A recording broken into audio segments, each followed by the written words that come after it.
आपण पाहत आहात जनक्रांती वार्ता. जनतेच्या क्रांतीसाठी बुलंद आवाज, जनक्रांती वार्ता. हाँ, तो एक मिनट ये पर्ची निकाल लेते हैं, ठीक है ना। हाँ, अब हमारे पास अभी हाँ, अब आप देखिए पहले से अंदर कोई वोट नहीं है। कोई नहीं। एक मिनट में इसको भी शो रिजल्ट को जीरो कर दूं। अभी एप्पल को वोट दिया था एक हमने, तो टोटल वोट एक हो गया। अब वापस, हाँ, इसको मैं वापस जीरो कर देता हूँ। स्टार्ट डेमो हाँ शुरुआत करते हैं और मैं अब वोट करता हूँ। हाँ, बनाना या वाटरमेलन किसी को भी। तीन विकल्प है हमारे पास। हाँ, अब मैं इसमें नहीं, अगर आप एप्पल को वोट देंगे, एप्पल का वोट तो ये चोरी करने ही नहीं वाला है। ओके, हमें दूसरों को देना। हाँ, आपको चोरी देखनी है तो आपको बनाना को वोट करिए या फिर वाटरमेलन को करिए। मैं बनाना को वोट करता हूँ। ठीक है, तो आप देखिए आप क्या पर्ची देख रहे हैं। हाँ, बनाना आ गई। बनाना आ गई। जी। तो आप वोटर ने बनाना की पर्ची देखी, जी। वोटर यहाँ से चला गया। हाँ, अब अगला वोटर आया। आप हैं दूसरे वोटर। मान लीजिए मैं फिर बनाना को करता हूँ। ठीक। मैंने बनाना को वोट किया। हाँ। अब देखिए मैंने क्या देखा, बनाना, दिख रहा तो मैं भी खुश हो गया। खुश हो गया मतलब सेटिस्फाई हो गया। जी, जी। मैं चला गया।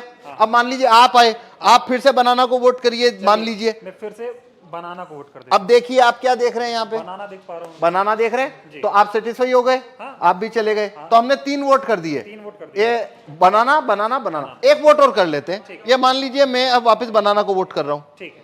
तो ये मैंने बनाना को वोट किया, फिर मैंने देखा सिंबल बनाना। हाँ, ठीक है, 4 वोट किए। 4 वोट किए हैं, चारों बनाना को। चारों बनाना को। तो अंदर से एप्पल का, अब पहले इलेक्ट्रॉनिक वोट देखते हैं। देखिए आइए, हाँ, तो ये शो रिजल्ट कर रहा हूं अब मैं। जी। ये शो रिजल्ट, तो टोटल वोट कितना हुआ है।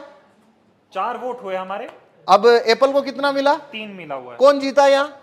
एप्पल। क्या आपने एप्पल को वोट दिया। नहीं दिया। मैंने भी नहीं दिया। हाँ, सभी ने तो बनाना को दिया था, सभी ने बनाना को दिया। लेकिन यहाँ पे तो एप्पल जीत गया है हाँ, और बनाना को तो एक ही वोट मिला है। हाँ। तो अब हम देखते हैं इलेक्ट्रॉनिक वोट को कागज के वोट से मैच करते हैं, क्योंकि काउंटिंग के दिन भी ऐसा होता है। ठीक।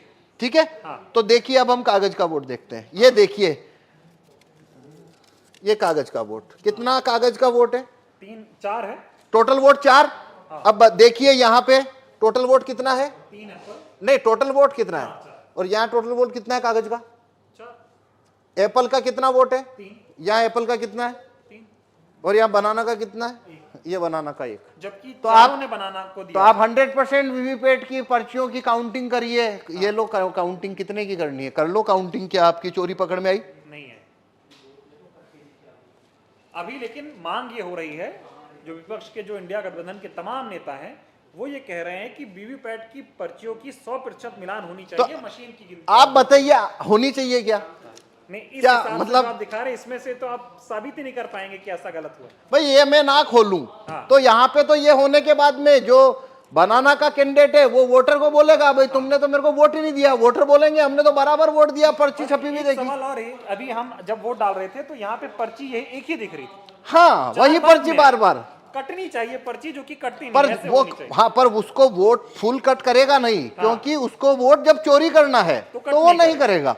हाँ, क्योंकि वो फिर पर्ची वहीं दिखती रहती है। हाँ हाँ हाँ, ये सारा खेल है। हाँ, ये सारा खेल है। और ये इसको जिस सीट के ऊपर आपको वोट जितना चोरी करना है वैसा उसमें कमांड आप भेज दीजिए, तो वैसा होना शुरू हो जाएगा। कुल मिला के ये साबित होता है कि ईवीएम को आसानी से हैक किया जा सकता है। आसानी से इसमें वोट चोरी हो सकते हैं और वो कभी पकड़ में नहीं आएंगे, क्योंकि यदि मैं ये खोल के ना दिखाऊं तो आप कभी नहीं, ये साबित नहीं हो सकता कि वोट चोरी हुआ है। चुनाव आयोग खोलने देगा नहीं आपको। तो नहीं, चुनाव आयोग तो छूने ना देता। हाँ, वो कहता है, वो जब लास्ट में काउंटिंग होती है तभी वो 5, हर विधानसभा में 5 वीवीपैट खोली जाती है। ठीक है। अभी ये बताइए कि 2024 का चुनाव, जिसे कहा जा रहा है कि लोकतंत्र और संविधान को बचाने का चुनाव हो रहा है, तमाम लोग ऐसा कह रहे हैं, अब की बार अगर बीजेपी को नहीं हराया, अब की बार सत्ता परिवर्तन नहीं हुआ, तो बीजेपी ऐसी पार्टी है जो देश में चुनाव ही नहीं होने देगी। इस तरह के सवाल खड़े हो रहे हैं। इस वक्त में, ऐसे हालात में अगर ईवीएम से चुनाव हो रहा है तो कितना बड़ा खतरा आप देख रहे हैं। देखिए, ये भारत में अभी सारी 545 लोकसभा सीट के ऊपर जो चुनाव होने वाले हैं वो वीवीपैट से होने वाले हैं। हाँ। सभी में कांच है, वो